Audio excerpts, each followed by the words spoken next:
গাইতে তোমার গান, দিও তোমার জগৎ সভায় এইটুকু অনুষ্ঠান।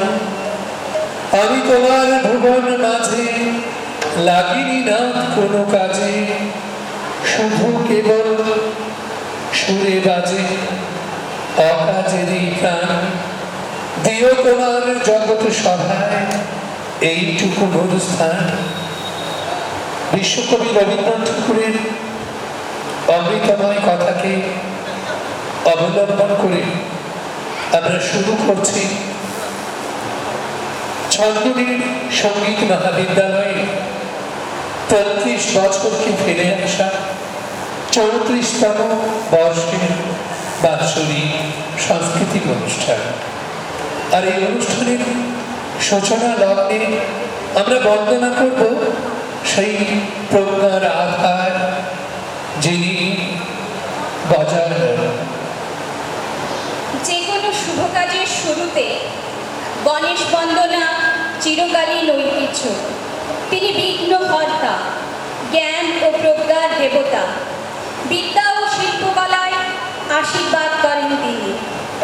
বক্রতুণ্ড মহাকায় সূর্যকোটি সমপ্রভ, নির্বিঘ্নং কুরু মে দেব, সর্বকার্যেষু সর্বদা। সেই দেবতাকে বন্দনার মধ্য দিয়ে ছন্দমিলের আজকে শুভানুষ্ঠানের সূচনা হলো। প্রথমেই ভজন গাইয়ে গণপতি জগবন্দন।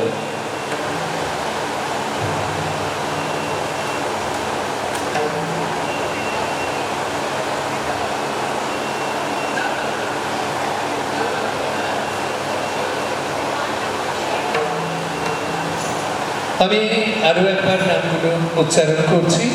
হারমোনিয়ামে রয়েছেন সুপ্রিয়া মুখার্জি সায়নী দে, পাখোয়াজে শ্রদ্ধেয় সহদেব দাস মহোদয়, তবলায় ধ্রুব দাস, বাঁশিতে মোহন বিশুই, তানপুরায় ডক্টর মলয় ঘোষ, দীপালি জানা, পারকাশনী অভিষেক গুপ্ত। এছাড়া কণ্ঠে রয়েছেন চন্দ্রিমা সিং, সায়নী দে, অনন্যা ঘোষ, দীপশিতা চক্রবর্তী, দেবলীনা ঘোষ। শর্মিলা সরকার, দীপালি জানা, ডক্টর মলয় ঘোষ, পার্থপ্রতিম ঘোষ ও মন্দিরা মাইতি।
एकदत्तं महाकायं লম্বোদরং গজাননম। তাকে বন্দনা করে শুরু হলো 34তম বর্ষের ছন্দনীর সঙ্গীত মহাবিদ্যালয়ের বাৎসরিক সাংস্কৃতিক অনুষ্ঠানের সূচনা পর্ব। সুরললিত এই মুহূর্ত যারা উপহার দিলেন তাদের আরেকবার ধন্যবাদ জানাই। পরিচালনায় সম্মানভাজন শ্রী সহদেব দাস, সঙ্গে ছিলেন সুপ্রিয়া মুখার্জি, চন্দ্রিমা সিং, সায়নী দে, অনন্যা ঘোষ, ইপ্সিতা চক্রবর্তী, দেবলীনা গো, মন্দিরা মাইতি, শর্মিলা সরকার, দীপালি জানা, ডক্টর মলয় জানা এবং পার্থপ্রতিম ঘোষ।